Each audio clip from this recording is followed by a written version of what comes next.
Hi, everybody. Welcome back. Season 2 of the Magnetic Podcast.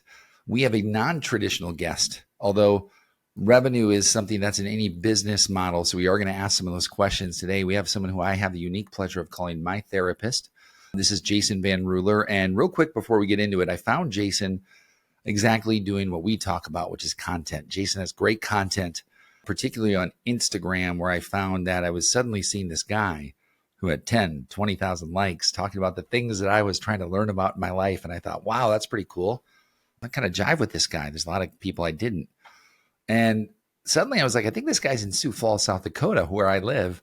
And so once every week I get to go see him in person most weeks now, but I still follow his Instagram feed and take his daily drop. So Jason Van Ruler, my therapist, but many things to other people. Welcome to the Magnetic Podcast.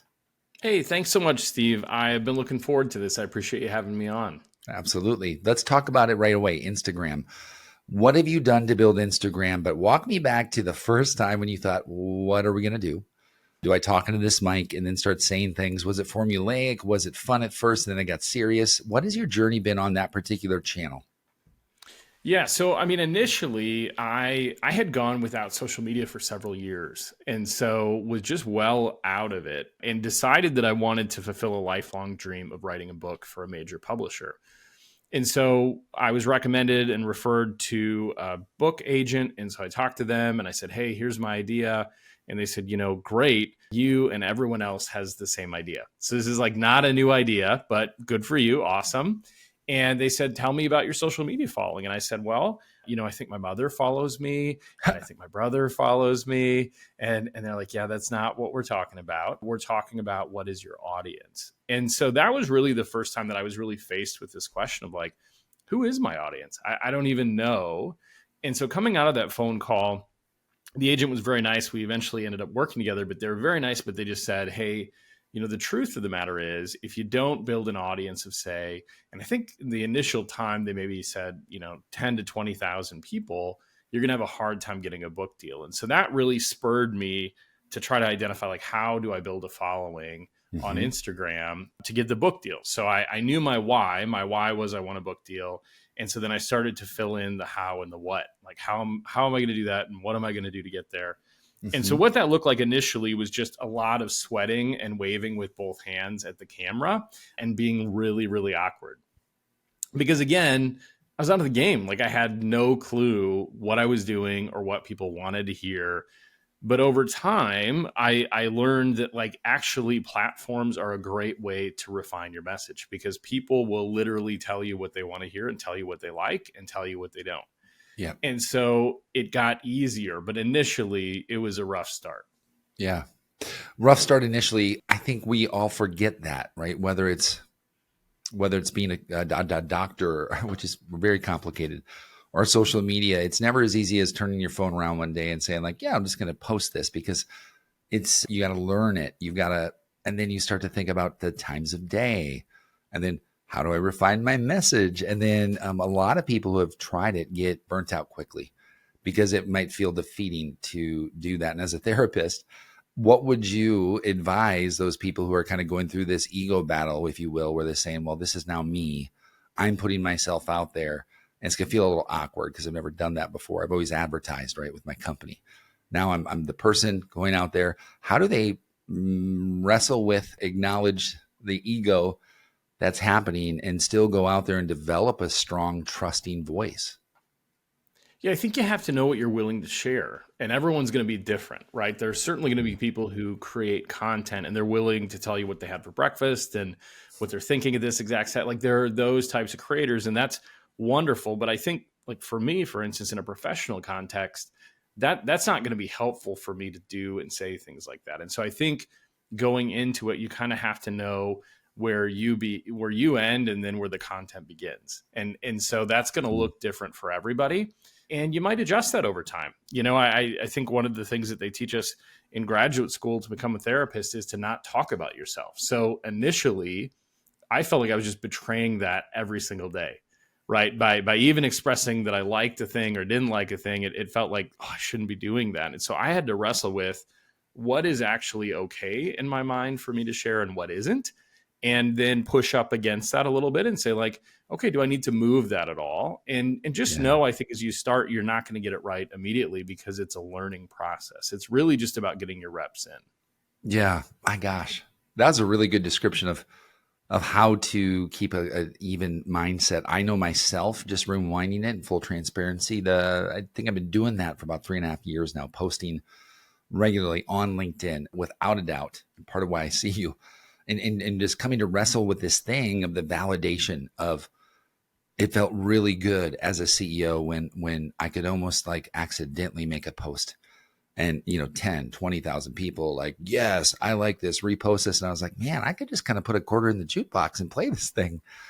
And of course, not everybody has that same ego response. For me, though, it hit my old addiction buttons. It was like, ding, ding, ding. It was like, yay, validation. I wrestle with that now a little bit. I think the best advice I've got is, yeah, people are going to pay you if they like what you do. That's kind of the natural thing. It's okay to say and subscribe. And if you want to hear more information, if you're doing things out of service with a service mindset, right? You're giving away free advice that's helping people like me every day. No tip jar, right? So it's kind of like I'm paying for it in arrears when I actually show up and pay you for all the work you've already done on the internet and the work I'm going to get in person. I guess that's my way of, in a roundabout way of coming into this thing saying, I just to echo that is, I think it's a thing. I think the ego, the checking of it, the sort of neurotic responses we would have to being approved. Did this work or not? I think that's the kind of stuff I still wrestle with, which is how do you just say I just posted that and let it happen when they say, well, for an hour, you want to be online checking and commenting. And you're like, well, oh, shoot, now I've got to go do that. And now I'm engaged. And so I kind of do get this addiction response to it. Like, oh, now's the prime time. And I just really think it's a lot to think about. And at the end of the day, where I come to, Jason, is I'm just going to come back to you every week and say, here's what I'm struggling with.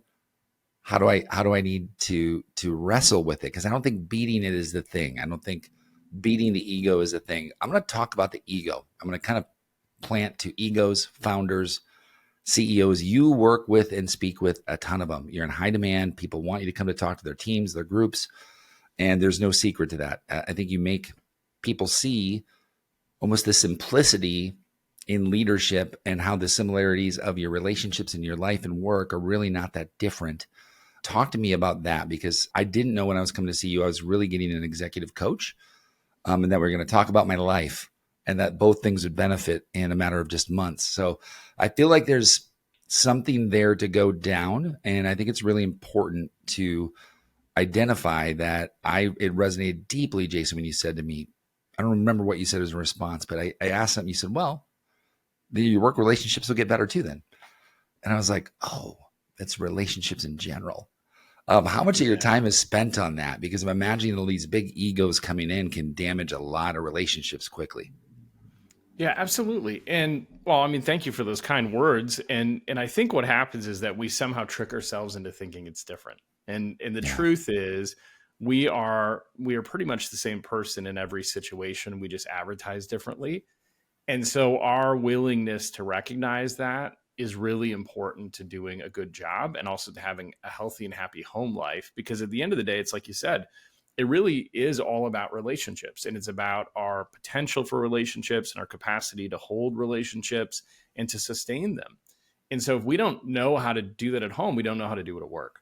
And sometimes we tell ourselves like, well, those are two very different places, and they are environmentally different, and yet the components are the same. And so it's really important to have, kind of like you're talking about, just that kind of level and degree of humility to say, hey, this is what I'm doing well at, and I'm pretty confident here, but this is the part I struggle. And then recognize that if you struggle with it at work, you probably struggle with it at home too, and vice versa. Yeah. Well, I know for work, I knew I was bad with money. I knew at home I was bad with money. And it was interesting because the realization came in that it was not that Steve liked to take extra money from the company, right? Because that was the first thought of the account. They go, well, Steve, are you taking too much? I said, no, actually, I just don't know how to spend it that well. And so for me, kind of taking a step back and going, well, that's definitely a thing. Now I got to go, well, why is that a thing? And that's why I get to go see a therapist, because then I go, okay, now I might figure it out someday. Why is that a response? My partner, Melissa, said, well, her stress response is shopping on Instagram while working out. I'm like, that's a weird one. I don't get that one. but we all have them, like these little dopamine hits meets like purchase, like I feel good. And then we kind of get off of it and just go like, here we are in real life. And I think the one thing I want to plant on and really ask you a question back again around CEOs and founders is we only have so much time in a day. And most of them would tell you they don't work 8 hours a day, and there's no comment on that being good or bad. But in some point in time, we have to fit in outside of just the fitness that we can run and walk, some sort of practice. I feel like that for me, it's become meditation. It's very easily 5 to 10 minutes a morning. That is my time to quiet my brain, have my alone time before I open my computer and all of a sudden the world opens up on me. Do you work with CEOs? And when you do you talk to them about the importance of carving out that time for themselves, just them, not their kids, not their spouse? And how much of a problem is that to have these people who are egotistical, but also never, ever give themselves time? It's a huge challenge because I think culturally and societally, we tell leaders and CEOs that they're just supposed to be this never ending well that just gives and gives and gives, and that they're not supposed to refill that somehow. But the challenge is that if we don't know how to take care of ourselves, we probably struggle to take care of other people. And it comes across as really hollow. And so a lot of the times, the thing that we think represents weakness, which is to actually take care of ourselves, is the key to the relationships and the success that we want. Because if we're not doing it, we're not giving it. And I just think that's not really focused on, and people don't tell that truth because we're just supposed to be so independent and so strong. But if you're not taking care of yourself well, you're not taking care of anyone else well either. You said something pretty powerful to me when I said, how do I know when this stuff is going to start working, kind of as a joke after the second session I had with you. And you said, when you start, when what you say you'll do and what you do start lining up. Mm-hmm. And I remember thinking like, phew. And it wasn't like not even this, oh, I'm lying, but it's not like I'm lying about like, oh, I have no money. And then I'm like hiding money under the mattress. It was like, I'm going to wake up and do this. Nope, totally different, right? And so honoring the intent of the day was sort of the way I planted on that, which was, okay, I want to be a good CEO this day. Okay, cool. So does everybody else. What are you going to do today to be a good CEO? I'm going to touch base with every one of my people and ask them how they're doing. End of the day, did you do it? And I'd say, well, I couldn't get hold of Regina. She was on Slack when it was this meeting. I got these 3 people though. And you say, okay, cool. So you didn't do it. I kind of feel like that was the greatest thing I heard in those 4 walls at that time, because visionary CEOs, builders right here, we love that, right? We love to cast a vision. Talk to me about at what point in time do we need to either hand that execution off to somebody else or realize that we are really good at ideas and terrible at execution? And then what can we do to improve that? Because I feel like that's a big skill set where naturally the title we give that is CEO, right? CEO, they're the executive, they're the idea person, but really they're not an executional role in the company like a COO who has to now tactically execute on the plan and the vision that the CEO brought to the table. Yeah, I think it takes a great degree of humility to be able to say, here's where I excel and here's where I don't. Mm-hmm. And I think it's a wonderful, beautiful thing to be able to cast a vision, to tell a story, to sell an idea. I mean, that matters and that motivates, but the execution's different. And so you may find yourself in a role where you can easily cast that vision, but you cannot easily build the structure to support it. And so it takes a degree of humility to say, I cast the vision, but I really need help building the system and the structure. And when we're able to do that, what we find is we get people who are easily willing to help us, right? Because we've cast such a great vision. They say, I want to help you to build this. Yeah. But then our job is to cast the vision and step aside and let them do the work, which is also a challenge, right? Because a lot of times we say, I've cast the vision, I'm not going to build the system, but I want to tell you how to build the system, even though I'm not sure how to do it. And I'm going to criticize you while you're doing it on how I thought it should have been if I did the system the way I would have done it if I did it. Yeah, which makes it a very difficult situation for people. And so the best leaders are the ones that they know their lane and they stay in it. I'm terrible at process. I mean, I just talked about it in the last one with a girl I really respect who was promoted to CEO from COO.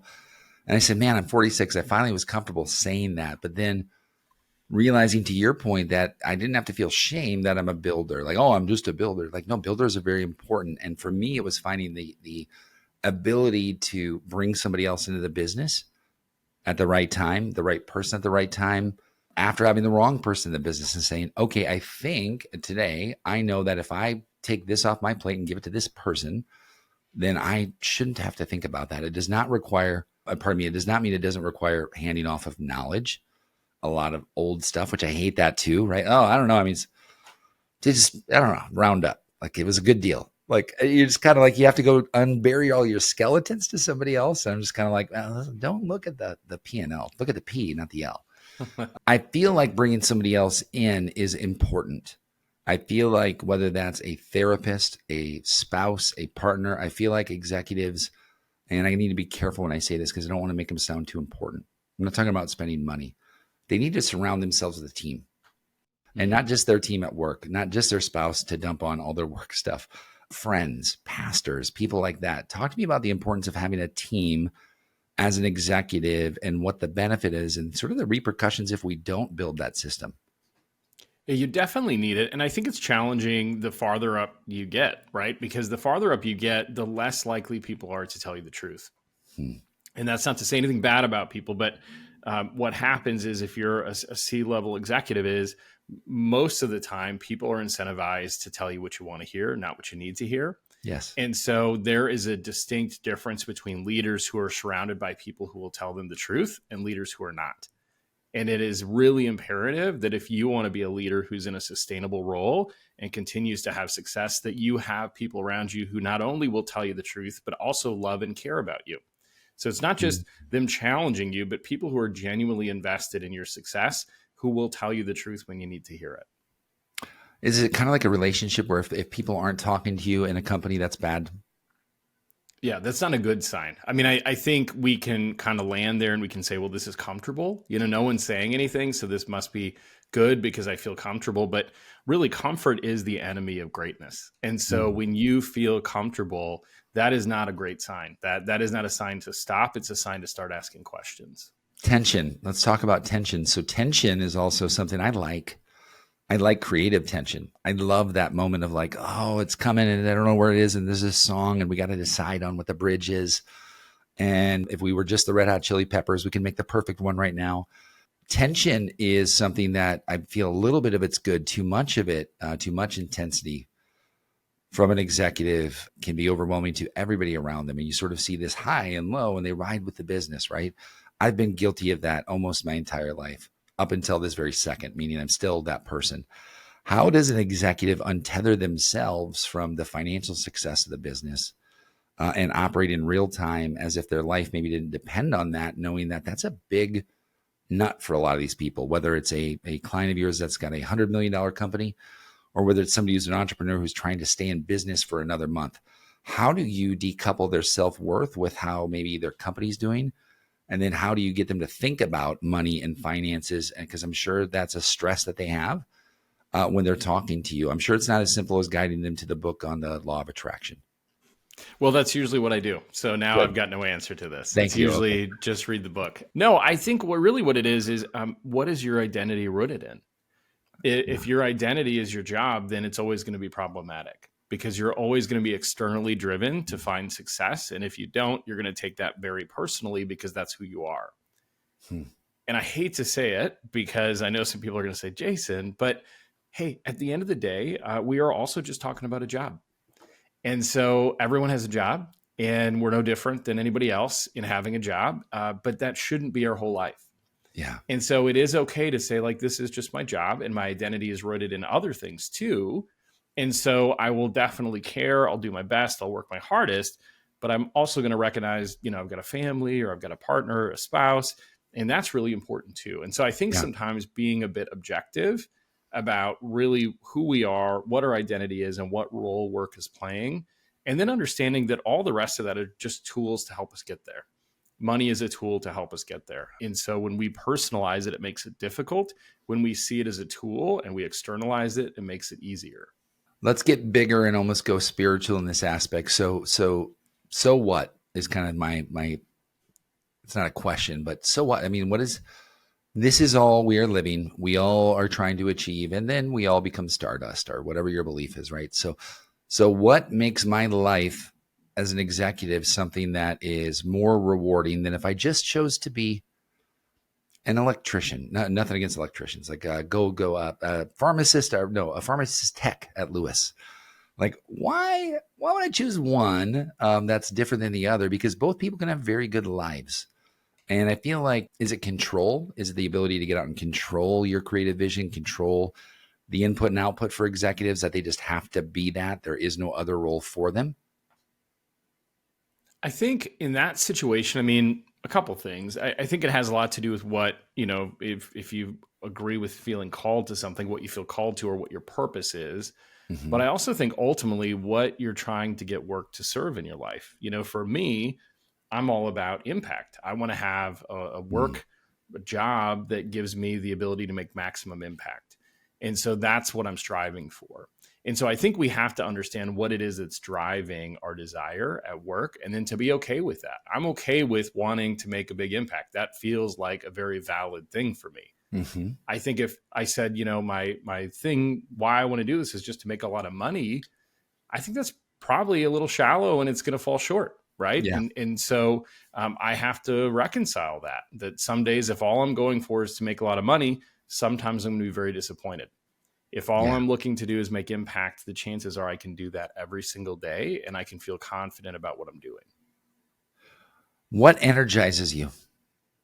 Conversations. I have been an observer of people. I've been fascinated by people and what makes people change. And so for me, any conversation where we can get below the shallows and we can get into a place of like actually talking about where we're at, how we feel, that brings me a lot of energy. Also, I like to talk to people who want to do big things. That energizes me a lot. I'm like you in the sense that I'm more visionary than a systems person. So I'm energized with those conversations and challenged by figuring out how to make them happen. Challenged by. That's a great way to say it. That's so great. What drains you? I think stuckness. I think stuckness with no options is really draining for me. I'm a hopeful guy. It's why I do what I do. Otherwise, it'd be a super depressing job. And so, what drains me is when we just kind of resolve that we're not going to do anything. When we just say, I'm stuck and I'll stay there. For me, that is really draining. Yeah. I feel like my spinning my wheels has been draining. And when you look back at, I think delaying the things in life now that I know can be good, and not projecting onto other people and saying like, why don't you just fix it? Like if you just get to the other side of this, like it gets so much better. I'm going to have fun and poke around with some questions here for a little bit. Then we're going to get back to a little bit of therapy, a little bit of content, and then we'll wrap it up here in about 12 minutes because Jason, I figured you out. You can answer about a question every 46 seconds. So this is wild. You've been doing this a while. What are 3 podcasts you're listening to right now? Oh boy, that's a good question. I listen to Lewis Howes. I still listen to Tim Ferriss. Other ones, Rick Roll. I listen to his as well, and I like that one. Rick Roll. He is, Rick Roll has been doing it 550 episodes, I believe, and has a really interesting story. He's on my list too. I found that as an executive, you'd think, I have a finance podcast I listen to. That's something there. I have a couple relationship ones that's important to me in my life right now. I don't find a lot of business founder podcasts out there. There's one that's called Founder, FONDR, and they interview different founders. And I'm always like, well, that's cool. Those people are in California. Like, what about people who don't have VC money? Like just people who found businesses. Like that seems really simple to me. I say that all to say, like, why don't you host a podcast? Well, that's a great question. I've had a podcast in the past and will be restarting one soon. So it hasn't officially been announced yet, but it's in the works. Very cool. But kind of like you, what I find with business podcasts is I think sometimes it's people who have had a lot of success who are trying to reverse engineer how they became successful, and it feels a little distant from where a lot of people are. Yeah. And I actually really resonate with athletes and endurance people because I feel like sometimes that's a lot better fit for what we're trying to do, because those people are onto something, right? They're saying, hey, I'm at mile 18 of this marathon and I'm really struggling and this is what I did. And I feel like for whatever reason, sometimes they're able to take that and that very easily translates to a business thing more so than the business podcast. I followed that entire idea, by the way, which is just be transparent. You're building it. This failed, then I did this, and then everybody's in the marathon together, and they're kind of like, cool. That's interesting to me. I think content that's put out there, that's if you look at like the way advertising used to happen, I would just envision this, KSFY, the local news station. You have a commercial come on, like, "Hi, I'm Jason Van Ruler," right? And this whole like capturing people's attention. Our world has become so fast. So honestly, in about a minute, my life could change course by an Instagram video I watched. Hey, here you are on my podcast. Like, and I say that because it happens every day. It happens in business. It happens in life. When we pay attention, I feel in business, whether that's paying attention to a cue from a customer or an employee, or in life, when we start to pay attention to the cues that we're given, I found that even having a little bit of clarity on that has helped me immensely, because I feel the cues are there. If I'm too into what I want or what my expectations are, I'll never see the cues, right? Because I'll just see them as mistakes. Right. And that's been the biggest shift for me. I'd love to say, I'm not gonna be one of those people who's like, and everything's changed. I just like met with you yesterday. And so I've realized that I can practice in real life, but it's the cognitive recognition of doing it. And all of a sudden that aha moment goes, I'm on to something now. It took a bit, but when Jason said that thing about trust, and I want you to break this down for people because I think it's super effective if you break down this trust triangle in business too, because we talked about the similarity between relationships and business and personal life. Walk us through that. And I think that's super intriguing. And why is it so important? Yeah, well, trust is really foundational to any relationship. It's kind of like oxygen. We don't think a whole lot about it unless we don't have it, and then it's a real problem. And so trust is something that we have to really recognize. Although a lot of people give that to us, and they give it to us in the most deep and meaningful way, what's true is that we still have to maintain that. And so we have to do things that support it. So the trust triangle, because therapists can only think in shapes, and so everything's either a triangle or a circle, is really just this idea that within the triangle, the base level is witnessing. So I trust someone or I trust something if I can witness it happening. The next level is verifying. So I trust it because I could verify that it happened. And then the uppermost level is experiencing. And I experience trust, meaning I don't have to witness it. I don't have to verify it. I just believe it. And I think from a business perspective, sometimes we're asking for experiential trust based on our brand that we have not earned. And if you think about longstanding household brands, they have earned experiential trust because they have proven by doing things that can be witnessed and verified over and over and over again, they have done that to earn experiential trust.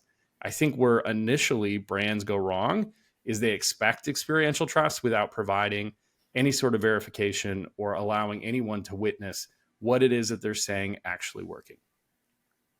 That's a micro clip right there. That to me is the problem with, I call it marketing, right? We cast a vision of what we'd want them to experience versus what they might actually experience or what they say, right? They'd like to experience. And I feel like going back to ego, full centered, like we also feel in life, at least I did, like we're just getting it right. Like, hey, I don't need these skills and tool sets. Like I just get it, man. Life comes easy. It got harder for me as life went on.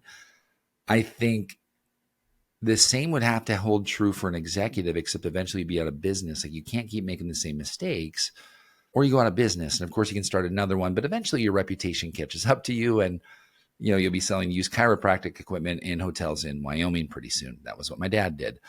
God bless him. Like, I think he was pretty good at it, but your world gets smaller and smaller and smaller. And I think that's everybody's biggest fear is almost, instead of how do I get better at this, is how do I protect this? And I don't view it that way. I don't view like I'm protecting a CEO or a founder. I view it as my life's mission now. How do I then put that into practice? If someone's out there with an idea and they're listening to you right now and they're going, I've got an idea, and some of the things he said, I could see going into play. I feel like I should hire this guy before I found my company because I'm going to need him. What do you tell people to consider before they decide to take the leap from, call it, I'm a person who has a job, to I'm a founder. I just made something happen with my own money, with my life savings.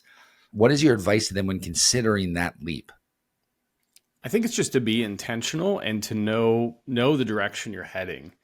This is something that I see people have missteps on, where they're in love with the idea, right? The fantasy of it, because sometimes, again, the people who do that are people who are heavy on vision and they sell themselves, right? Any salesperson that's great at sales sells themselves first. And so when we sell ourselves on the idea, but we don't have the system to support it, we have a problem. And so if you are considering stepping out of a surefire, stable thing, or at least mostly stable thing, I not only want you to have a vision, but I want you to have a system. And if you're missing one of those two things, you need to slow down and figure that part out, because otherwise you're going to go into something and it's just not going to have stability to grow, because what we need is a solid foundation. And if we don't have that, we're going to spend our whole time just trying to get a solid foundation, and we're going to run out of money and time quickly.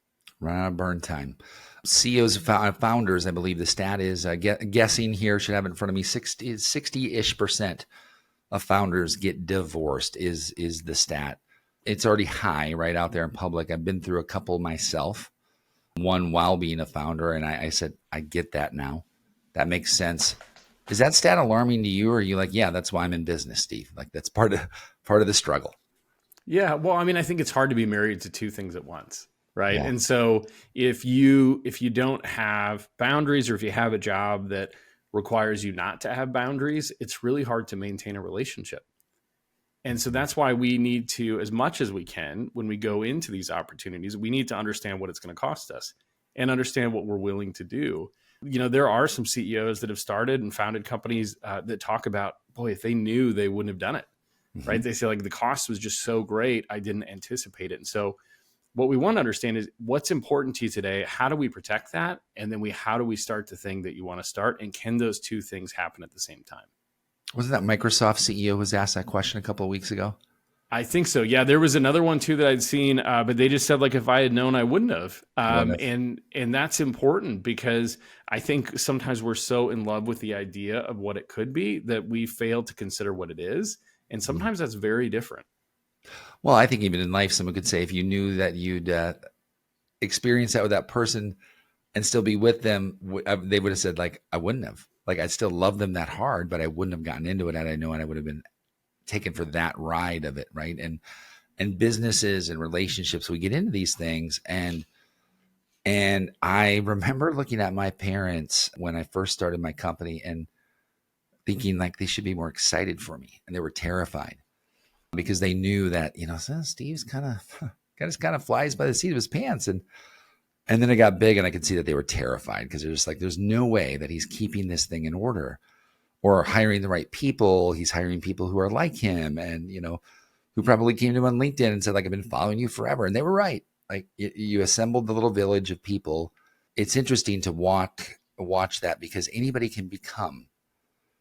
I mean, we live in the America, not anybody, but virtually anybody could go become a founder, could become a CEO tomorrow. You just got to put it on your social media title, I guess, and open an LLC. It seems to be that easy for people these days. Very few people do anything with that. For those people who say, I need to approach this, is it important for me to have a coach while I'm doing it, or do I have to wait to screw everything up and then go get one? What would your advice be to those kind of people? And I say coach, therapist, you know, coach, performance coach, go down the list. How important is all that to have out of the gate? Yeah. Well, I mean, I'm biased here, so you have to take whatever I say with a grain of salt, right? Because I'm an industry guy. So I'm going to say it is vitally important, even sometimes, to learn what you think by knowing what you don't think. So sometimes the benefit is that you bounce ideas off that coach or that therapist, and they give you some return ideas, and you just go, I don't like any of those, but it solidifies you in your position. Yeah. So I think it really is important to have a place where you can be honest, you can talk through things, and you can learn what you think and feel. The thing that I would maybe challenge people is, it is not helpful if you're not willing to listen. So if you are a person who says, well, I'll do it to say that I did it, but I'm actually not open to anything and I'm not willing to make any changes, then it probably isn't beneficial. And sometimes there are founders and people who are visionaries who say, this is my vision, and there's no editing or altering that. And so if you're one of those people, you might find therapy and coaching to be very, very frustrating for you. And so it might not be the best fit, because ideally the person that engages in that is a person who's willing to consider alternatives. Well said. Let me ask this. Where are people going to be able to find you online? Thank you so much. This has been a wealth of 19 questions worth of responses. 20 minutes of free therapy for you people out there. Jason will send you a bill and I'll gladly pay it as well on the house, right? Just kidding. Jason, where can people find you online if they want to learn more and follow about you and your amazing advice? Yes. Well, thank you so much. I'm on Instagram and the other major platforms at jason.vanruler. And then my website is jasonvr.com. Ladies and gentlemen, a guy I get to call my therapist. Hopefully you benefited from getting to know Jason a little bit more. We played this into more of the work and life. That's what we talk about when I get to go visit him. And Jason, thanks for making an impact on my life. First and foremost, I'll continue to gladly see you and pay you for a long time because I feel like there's a lot of work ahead. If you want to contact him, I know he works virtually as well. And again, if you go on Instagram, he's a big deal. And so, Jason, thanks for joining us today on the Magnetic Podcast. I really appreciate the time that you spent with us today. Appreciate all your kind words, Steve. And it's just been an honor to be part of the show. Thanks. Thank you, everybody. Thanks for listening. We'll tune in next episode. Stay safe.